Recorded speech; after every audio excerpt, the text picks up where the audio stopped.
The COVID-19 pandemic has affected all small businesses in the U.S. Virgin Islands, but there is help to move your business forward. The Virgin Islands Small Business Development Center is available to assist entrepreneurs and small businesses. The VI SBDC is the territory's #1 resource for small businesses and is sustained by the University of the Virgin Islands and the U.S. Small Business Administration. The VI SBDC is nationally accredited and provides one-on-one advising, business education training, and technical assistance at no cost. Attend workshops by experts from both the public and private sectors. From idea generation to exit strategies, the staff at the VI SBDC are ready to assist you. So don't wait. Call, email, or visit them on the web at www.visbdc.org and Facebook, or simply download their mobile app on the Apple or Google Play Store. Just search VI SBDC. Discover how they can help your business grow and succeed. Good morning, everyone, and welcome to the VI SBDC Business Development Series. This webinar is designed to help USVI entrepreneurs find out the essentials to plan, execute, and maintain their business. Let's take a brief moment to recognize our sponsors, Oriental Banking, Popular, and First Bank VI. These local lenders have collaborated with the VI SBDC to bring forth programs and resources to help USVI small business owners along the lines of financial literacy, business banking, and lending opportunities. Today's presenter is VI SBDC advisor, Ms. Mary Jo Williams. We'll navigate to the next slide so you can see who she is. Mary Jo Williams has worn many hats over the years at VI SBDC. She's currently a business advisor, and during her career at the University of the Virgin Islands, she has held the positions of human resources technician, financial aid counselor, student employment officer, and business counselor and training coordinator at the VI SBDC. Mary Jo has a Bachelor of Arts in sociology, and she enjoys working with people. Just a friendly reminder to put your questions in the chat, and they will be addressed either in the chat directly or later during the question and answer segment. A copy of the presentation is available upon email request to info@visbdc.org. We encourage you to take a few minutes after this training to fill out the survey that lets us know how we are doing. Mary Jo, the floor is yours. Thank you, Sharika, for that introduction, and I will thank everyone for joining us this morning as we talk about starting your business in the Virgin Islands, which is part of the Business Development Series. And the VI SBDC is the territory's #1 resource for entrepreneurs and small businesses. So again, welcome to all of you for joining us this morning. Okay, now the SBDC provides a number of services. Basically, what we do is we support entrepreneurs, small business owners, and nonprofits. We're here for the life of your business, from the thinking stage, when you're thinking, what should I do, all the way up to your exit strategy stage, when you're deciding, I'm going out of business, I'm selling my business, I'm willing it to my children, whatever. For the life of your business, we're here to work with you.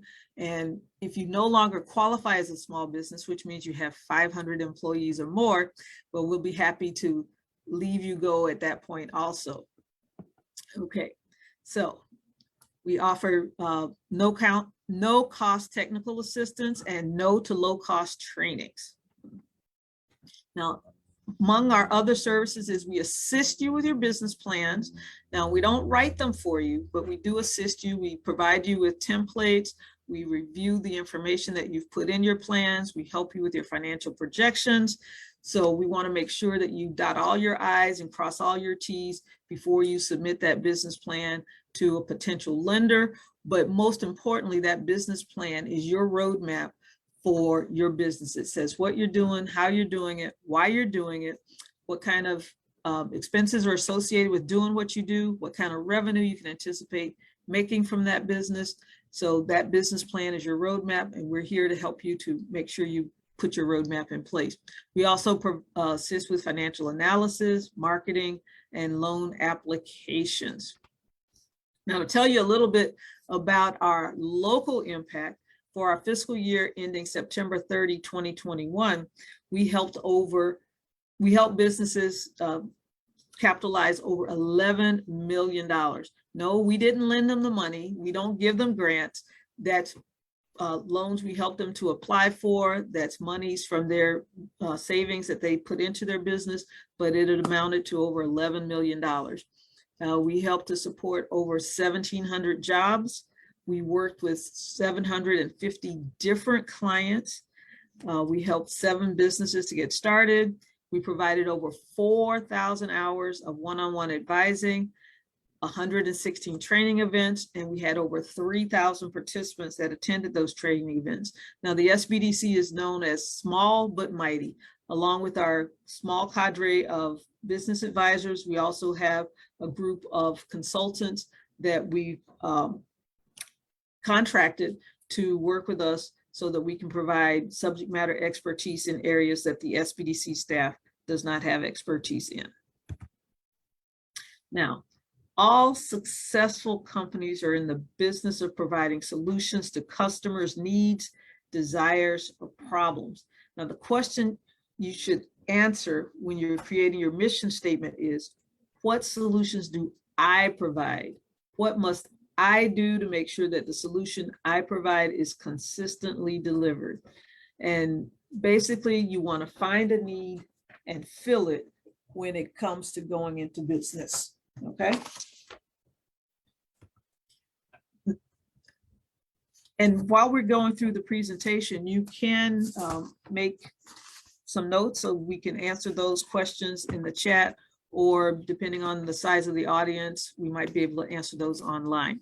Now, the training objective today is we're going to discuss 10 questions that cover most of the important issues that must be addressed by individuals interested in starting a business in the U.S. Virgin Islands. 10 questions that small business startups should answer. First question, is starting a business right for me? Do you have the money and the time it takes to start a business? Where do I start? What type of business structure is best for me? What permits and licenses do I need? Who are my customers? Why do I need a business plan? How do I fund my business? What kind of records do I need to keep? And where can I go for help? And we're going to go through those 10 questions today and give you some answers and hopefully get you on the road to success with your business. Now, is starting a business right for me? You got to ask yourself, why am I doing this? Do I just need a job? Or am I looking to make some economic impact in the community? Or I'm just sick and tired of being sick and tired and I just want to try something different. Okay. Am I willing to take risks? Being a business owner involves taking a lot of risks. There's no guarantee in terms of paycheck. There's no guarantee that people will want or need what you provide, but hopefully you will have done your research and you will know if there is a market for what you want to provide. Can I make objective decisions? And a lot of people start their business idea with the fact that I think it's a good idea, and they just start. They see something they want to do, they start spending money without taking the time to sit and do the research, check out the market. Are there other people doing what they want to do? Can they make money at doing what they want to do? Okay. So do I have the physical and emotional stamina to run a business? Well, being a business owner is not like being an employee. It's a different mindset. As a business owner, you're responsible for everything. And the slogan, if it is to be, it is up to me, is what the business is one of the business owners' mottos. Okay. As an employee, you check in at 8, you check out at 5, and you don't worry about the business until you show up again the next day. As a business owner, you're thinking 365, 24/7, what's next in the business? Where do I get my products and services from? Where do I get the money to pay my employees at the end of the pay period? You're always thinking about your business, okay? And how well do I plan and organize? You need to plan your work and work your plan. Because if you're not physically there to do what needs to be done, somebody needs to be able to look at what you've laid out and be able to follow your plan and get the job done. Can I maintain my motivation? Well, sometimes as a business owner, things will not be going quite the way you want them to go. It's not moving fast enough. One of the processes maybe is you're trying to get your business license. It's not working as quickly as you anticipated. You have to be patient, okay? But you have to be persistent. And can I blend the business with my family? When you start a business, that's like having a baby. It needs all of your attention. And one of the best things you can do is get your family involved with that business idea, because it requires that you spend time with it, and your family you don't want to neglect your family, so you want to spend time with them. And if you can incorporate them into the business, that would be good. Okay. Do I possess one or more of the following? Do I have money management skills, industry expertise, technical experience, or subject matter expertise? If you don't have those, then you need to do research. You need to get a partner. You need to pay somebody that has that so that your business can move forward. Do I have the money and time to start a business? Good question. Now, most people don't have enough time and they don't have enough money to experience everything they need to know about running a business on their own. So, do I have the money? Well, one of the biggest obstacles for businesses getting started is the money. But one of the best ways and one of the most frequently used ways for people to start their business is their own savings. You know you want to do a business, so you start putting aside a little extra money. Sometimes people work extra jobs and use the money from the extra job to use as the funds for starting their business. And a lot of people will talk to friends and family to get assistance with starting their business. And last but not least are the banks. But banks generally are what you call risk adverse. They're not overly excited about lending monies to startups.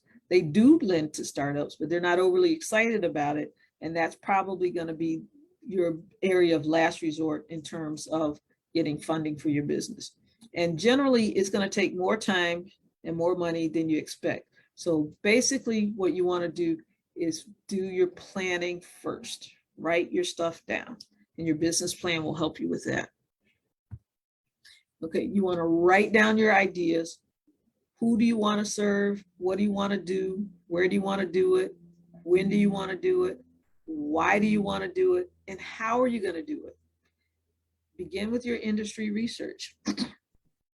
Know what you're getting into. Subscribe to industry periodicals so you can have an idea of where things are going in the industry that you're trying to get into. You want to attend the VI SBDC trainings. We have a myriad of trainings. We've collaborated with our financial partners, the banks. We've collaborated with SCORE. We have the Virgin Islands SCORE. And because we were just getting the Virgin Islands SCORE up and running just before those two famous girls visited the territory, Irma and Maria, so we've also collaborated with the Broward County SCORE to facilitate some of the offerings of the Virgin Islands SCORE. You want to attend the SBDC trainings, and you want to contact the SBDC for assistance. And then you want to get started. One big question you have when you're getting ready to start your business is, what type of business entity is best for my business? You want to consider the legal structure. And the four main structures are sole proprietorship, partnership, corporation, and limited liability company. And we'll talk about those in a little bit more detail in the next slide. Okay, when you're choosing your legal structure, you want to think about the tax requirements. You want to think about the liability concerns. You want to think about the ability to get financing, and you want to think about the startup costs and licensing. And each one of those business structures has different tax requirements, liability concerns, financing challenges, and licensing and startup costs. Now, with the sole proprietorship, in terms of the basic overview, a sole proprietor is an individual. The sole person owns the business. Now, as a sole proprietorship, you can have employees, but it only has one owner. That's the person that starts it. Okay.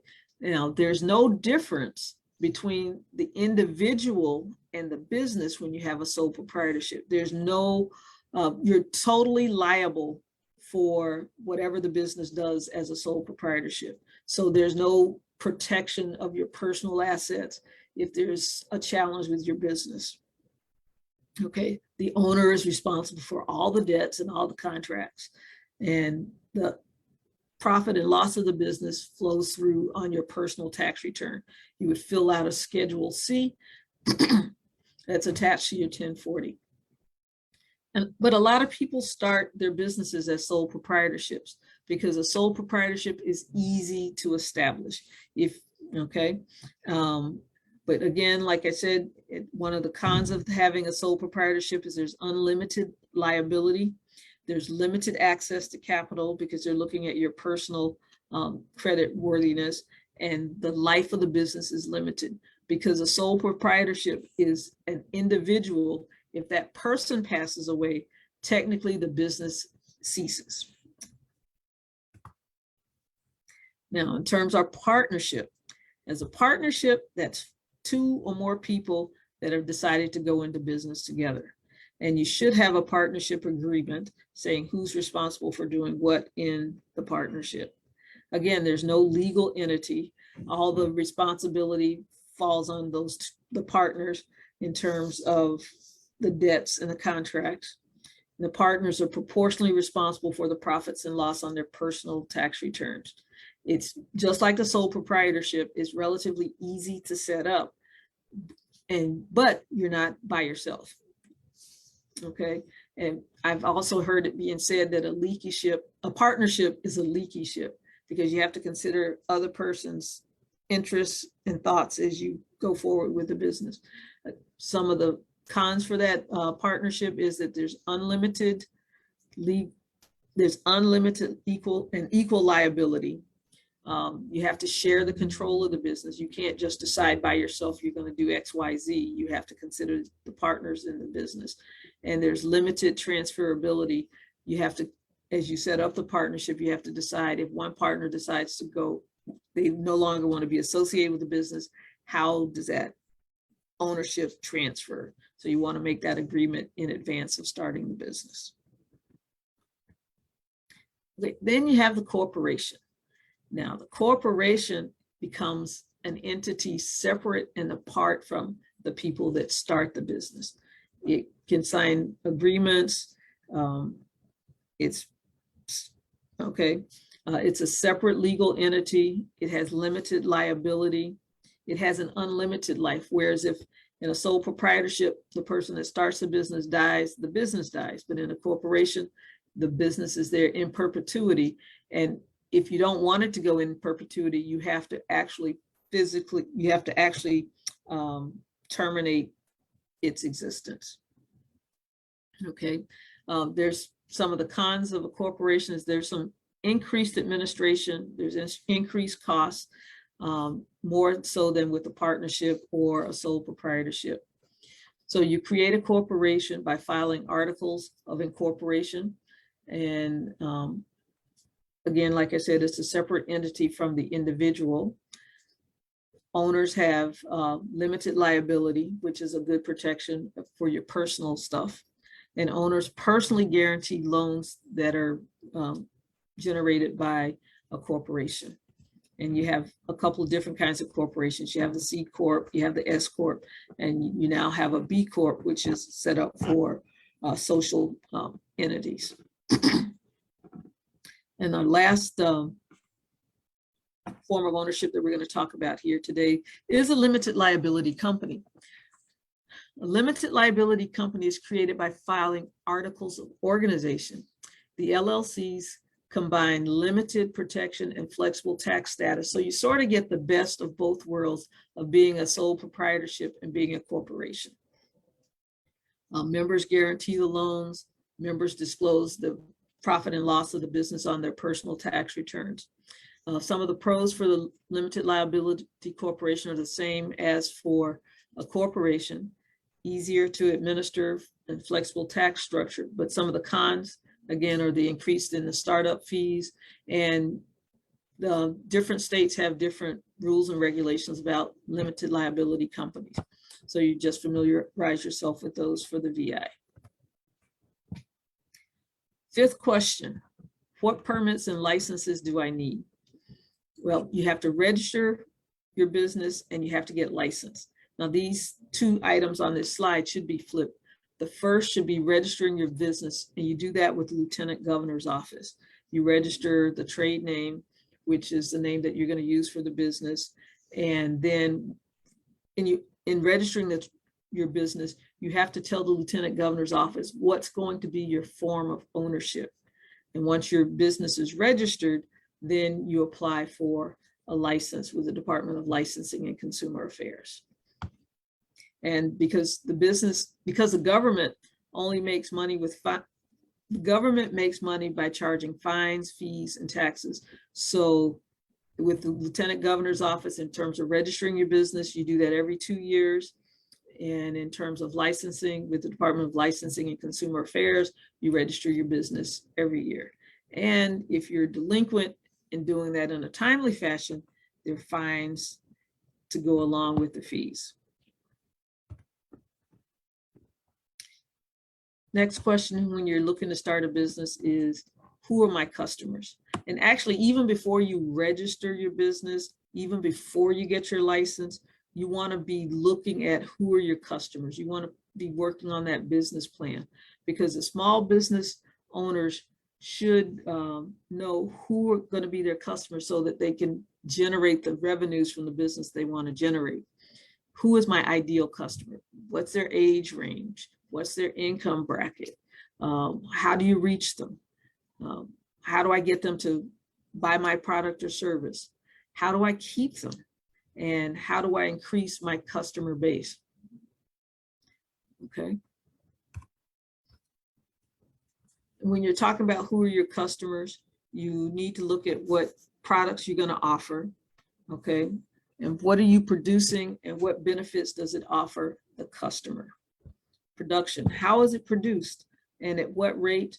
What are the raw materials and labor that you need to use for your business? Price, what price can at what price can a product or service be sold? You need to look at your market, you need to look at your competition, and that will help you to put a price on the products and services that you'll sell. Promotion, who will the potential customers, how will the potential customers know about my product or service? You're going to advertise, how are you going to do that? Place, where is the business located and what distribution channels will be used? And then there's a perception. How should the customer see the business and the product or service that's provided? And last but not least, what is my niche in the market? Okay, you want to find your sweet spot so that even if you're like Pizza Hut and Domino's, when Domino's started, Pizza Hut already existed. So why would somebody start another pizza business when Pizza Hut had been around? Well, the guy that started Domino's became a multimillionaire because he took the pizza idea and just tweaked it. He delivered pizza. Okay, at that time, the only thing that was delivered before Domino's came into the market were diapers, newspapers, and milk. So Domino's came into the market, tweaked it a little bit, and delivered pizza, and the owner became a multimillionaire. So your product doesn't have to be a new product. You just have to, it can be a new product, but it doesn't have to be a new product. You just put a new spin on an old product and you can still make a lot of money. Okay, now how will I market to my potential customers? Good question. You can use the traditional marketing methods, newspapers. And a lot of people in the VI still use newspapers to advertise their products and services. You can put it on the radio. Radio reaches a lot more people than the newspaper, in a sense, because radios people have on all the time. And if somebody doesn't look at your newspaper on the specific day that you run your ad, then they may not know about your product or service. And then there's online marketing and social media marketing. So you put yourself out there in cyberspace, and people from all over the world can know about your product or service. And they may or may not need it, but they can at least know about it. Question number 7. Why do I need a business plan? Like I said earlier, your business plan is your roadmap. It says what you're doing, why you're doing it, how you're doing it, what kind of expenses are associated with doing it, and what kind of revenues do you anticipate making from that business. It's a manual for setting up and managing your business. It's that guide. Okay, it helps you and your management team understand where you plan to take the business. Your business plan focuses your organization on its mission, and it supports loan applications. Now, lenders will not lend you any money without a business plan or at least some financial projections. So that's one of the last reasons to have it, but more so you want to have it as your roadmap so that you can say where you're going and have an idea of when you get there because of the projections that you make. Why do I need a business plan, and how detailed should it be? Well, how detailed it should be depends.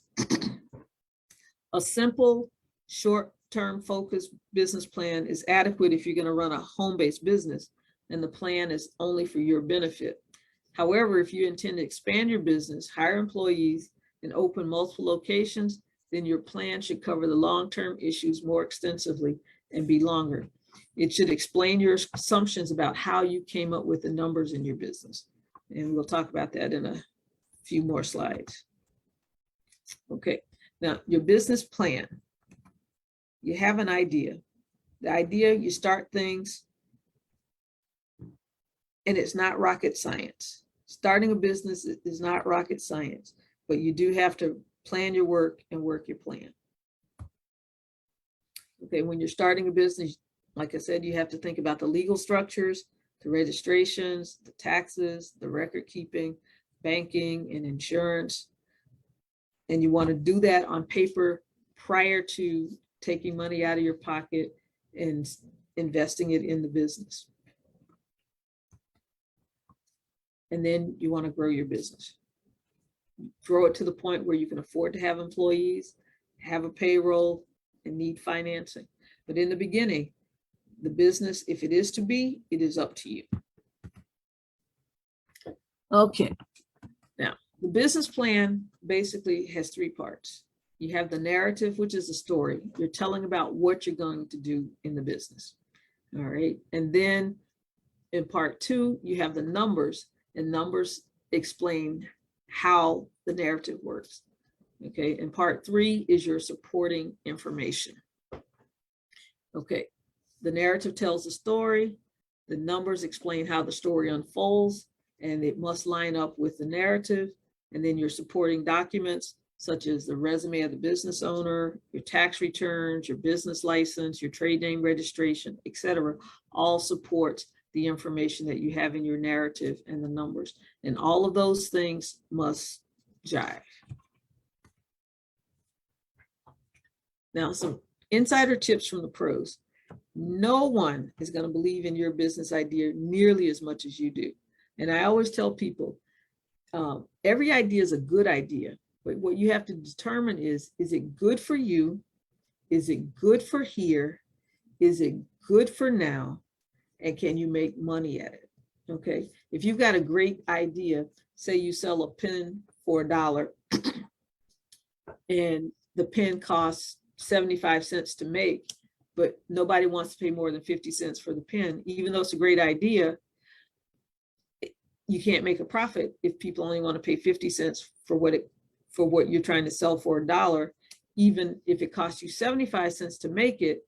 and people only want to pay 50 cents to buy it, unless you're just in the business of giving away stuff, that would not be the business to be in. Okay, now your objectives for your business need to be concrete and measurable. There should be a mission statement in the startup phase, in the executive summary, that defines what the business does for each of its target groups. Okay, the customers, the employees, and the owners. You have to think about those details. Now, how do I fund my business? As I said earlier, the most popular source for funding is personal savings. The second for startup funding is composed of friends, relatives, and business associates. And a new startup must be creative in searching for funds. Traditional funds from banks will not, a lot of times a bank won't consider a loan to you as a startup business. Banks, you've heard the statement that banks only want to lend you money if you don't need it. Well, if you don't need it, then they have a pretty good idea that you'll be able to pay it back. And banks do not want to lend to you when you're in a desperate situation. You need to borrow the money when you don't need the money or don't need it as badly. If you're delinquent on your bills, the lender is not going to look favorably upon that and not going to be too keen in lending you money, because the bank is a business first and foremost, and it's in business of making money. Okay, and if you cannot pay your current bills, the banker is not going to be in a position to lend you monies, because if you're not paying your current bills, what's to ensure that the bank will be able to get the loan repaid by you? Okay, and having money to start a business, getting banks to lend is not just a Virgin Islands issue. It's an issue for startup businesses throughout the US. And there's another reality. There's no such thing as free money to start a business. Despite what you've heard, the SBA does not give money, grant monies to start small businesses. Now, there are some new innovations out there like crowdfunding, where you can promote your idea, and if people think it's a good idea, they can give you money that you can use to start your business. But there aren't any grants per se. And sometimes with the crowdfunding, people give something in exchange for the monies that people donate. It might be a product once the product comes to market, if it's a new product, or it might be a thank you card, or it might be a t-shirt. But there are a number of different things you can give for people that contribute to your business through crowdfunding. But there is no free money to start a business, except the crowdfunding might be considered free. All right, now, if you need to borrow money, you need to think about the 5 C's of credit. There's character, and that's your credit history. And that's really important. Now, one of the interesting things is we've had a number of people that have come to us and say, well, I pay everything cash. So that's good and that's bad, because if you pay for everything cash, that means you don't have a credit history. There's nowhere that a lender or potential lender can look to see how you pay your bills, because there's no record. Okay, so having no credit history is almost as bad as having a bad credit history. But you can work at developing a credit history by taking some monies that you have, putting it in the bank, and then borrowing against that money to establish a credit history. Okay, capacity. Capacity is the ability to repay a loan. Okay, and when you apply for a loan, bankers usually want you to personally guarantee the loan for the business. So if the business isn't making the kind of money that you anticipate it making, they say, oh, but the owners are personal guarantors of the loan, so they will pay whatever the loan payments are out of some other funds that they have available. Okay, and capital, that's accounts receivable, cash flow, money coming into the business. And then you have to have collateral. And collateral basically means you have to have some asset that the bank can liquidate to recover the funds that you are not able to pay them. Say you default on your loan and you borrow $100 and you pay $20, and then you still have $80 outstanding. Well, the bank would have wanted some collateral from you just in case you couldn't pay the loan. And generally the value of the collateral is in excess of the amount of the loan, because generally there are fees associated with liquidating whatever the collateral is, so the bank can recover the loan amount that they lent to you. And then there are the conditions. What are the conditions in the market? What's the purpose for the loan? Conditions, well, if nobody's buying houses, then, and you're trying to sell houses, that's a real tight condition. And so borrowing money from the bank to buy houses, the banks may not be overly interested in lending you money to buy a house when the houses aren't selling. Okay. Next big question is, what records should I keep? Man, that's a really good one. You need to keep good financial records as a business owner, and you need to be organized from the beginning. And some of the basic records you're going to end up keeping are journals and ledgers, checkbook register, accounts receivable, accounts payable, records of sales, inventory, cash receipts, and disbursements.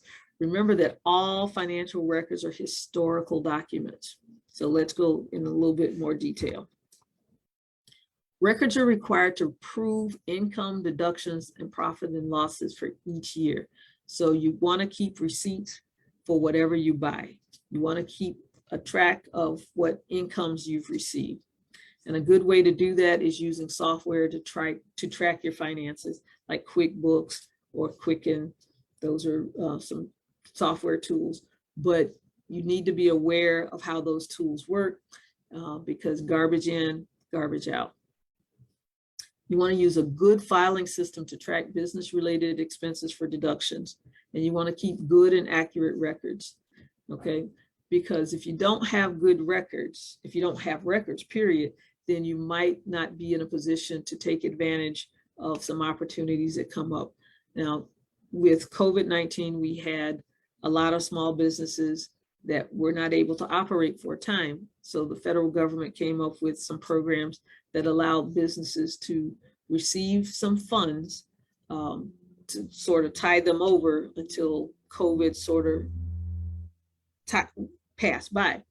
But some businesses did not have adequate records to prove that they were in business. So they weren't in a position to take advantage of some of those programs that the government put in place so to help them until COVID sort of subsided.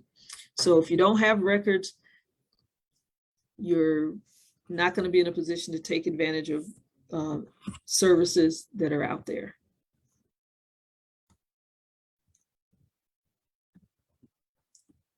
All right. When you apply for a loan or sell your business, book value should support what you're asking for. You need to keep good records because if you want to sell the business, your records should show that what you're asking for the business is a reasonable amount of money to ask for the business based on past history. Okay. Another tip from the pros, maintain a good record keeping system, pay all your expenses by check or business credit or debit card, and get the receipts and save them. One of the important things to do as a business owner is do not mix your business monies with your personal monies. Okay, if you get a $20 bill from your business and you put it in your pocket, and then your personal WAPA bill comes in and you want to pay your WAPA bill with that $20 bill, WAPA doesn't know the difference between your personal 20 and your business 20. And if you take money out of your business to pay for your personal expenses, then you won't be able to adequately say how your business is doing because you've used your personal monies, you've used your business money to take care of your personal expenses. All right. You should have a bookkeeper or an accountant and be familiar with the Virgin Islands Bureau of Internal Revenue. The Bureau of Internal Revenue is there to answer questions about taxes, but more importantly, it's there for you to pay your obligations for what you've done in your business. And if you're not a bookkeeper or an accountant by training, you want to make sure you use the services of a professional. You want to not shortcut the shortcut by trying to do things all on your own, because the expense of having an accountant or bookkeeper is a tax deductible expense. And bookkeepers and accountants, their job is to keep up with the tax laws and stuff like that, so that you can spend more time on running your business, and they will know the exact things to take advantage of when you're filing your tax returns and stuff like that. And one of the steps in registering your business is, or renewing your business license, is getting a clearance from the Bureau of Internal Revenue. But you want to pay your taxes, you want to pay them on time. And one of the cool things about paying your taxes is you're only required to pay your minimum required tax. Okay, so if you keep good records, your minimum required tax could be a lot less than your gross receipts. Okay. All right. Question number 10. Where can I go for help? Ta-da, there we are. The SBDC. We can answer a lot of questions for you. Some people say we ask too many questions, but when you are a joint venture arrangement between the U.S. Small Business Administration and the University of the Virgin Islands, you can't help but to ask a lot of questions being affiliated with an institution of higher learning, because we want you to go into business with your eyes wide open. So ask us the hard questions. We're there to help you. And so SCORE, SBA, VIEDA, and the Chambers of Commerce. All right. When you start your business, you want to put in place a board of advisors, a board of directors. You want to have a banker, because your banker lends money and they can keep you up to date in terms of what's happening there. Your accountant works with the numbers and they prepare the taxes for you. Okay, and your attorney would keep you abreast of business law issues. Your insurance agent would be your person to keep you up on your liability issues. And you definitely want to make sure that your business is insured. One time we had a client that came in and he was looking for a business loan because he had had a fire in his business. And it was kind of sort of ironic because the business was a restaurant. And I would think one of the main kinds of insurances you would have had as a restaurant would be fire insurance. But he did not have fire insurance. He did not have insurance on the business. So when the business burned, he was out of luck and he was looking for a loan to start up his business again. That's a tough position to be in. Okay. And the VI SBDC advisors are there to help you to think through your processes and make sure that working with us is no guarantee that your business will be successful, but we're there to help you to know what to look for, to help you answer questions, to help you ask the right questions, and to be one of your cheerleaders. Okay, so your next step for today is to review today's workshop. The notes will be sent to you. Okay, begin writing your business plan, because if you fail to plan, you're planning to fail.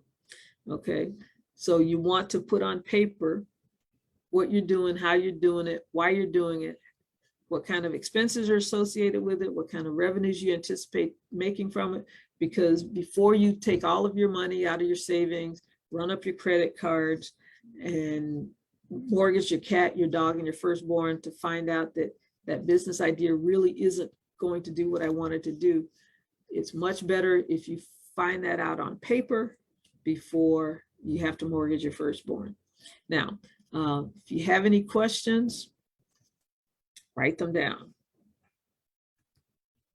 and then contact us. you have questions, you can send them to info@visbdc.org, and you can visit our website. On our website, we have a host of resources.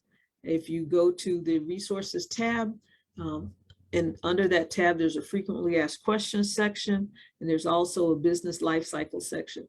We have all sorts of cheat sheets and checklists to help you to make your business transition be a nice and smooth process. But more importantly, we're here to answer your questions. So call us, email us, and let the SBDC work with you for the life of your business, not just to help you get started, not just to help you get a loan, but for the life of your business. So you no longer qualify as a small business, or until you decide to go out of business for whatever reason. And with that, I want to thank you all for your attention. And if you have any questions, you can put them in the chat and we'll go there.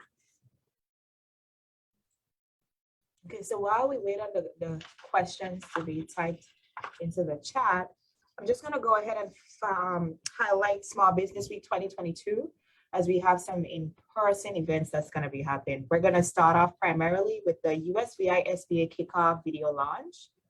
And then we start our government contracting series. And so on Tuesday, May 3rd at 8:30 a.m. to 12 p.m. in St. Thomas at the Orville Kent Campus ACC building. That's the first floor conference room. That's where that seminar is going to happen. And we have a repeat on Wednesday, May 4th at 8:30 a.m. to 12 p.m. And that's for St. Croix. So that's going to be on the St. Croix campus at the Great Hall. We also have the Women's Business Expo happening Thursday, May 5th at 10 a.m. to 3 p.m. And that's going to be at our VISBDC St. Thomas location, which is basically the old West Bay supermarket location upstairs on the second floor. And we also will have the USVI Small Business Awards that same day, May 5th, and it's going to be at 12 noon. So we're still waiting for questions. And while I don't see any, Mary Jo, I think I'm going to go ahead and officially close. We want to thank everyone for their time. And on behalf of the entire VISBDC network, have a great day. Thank you.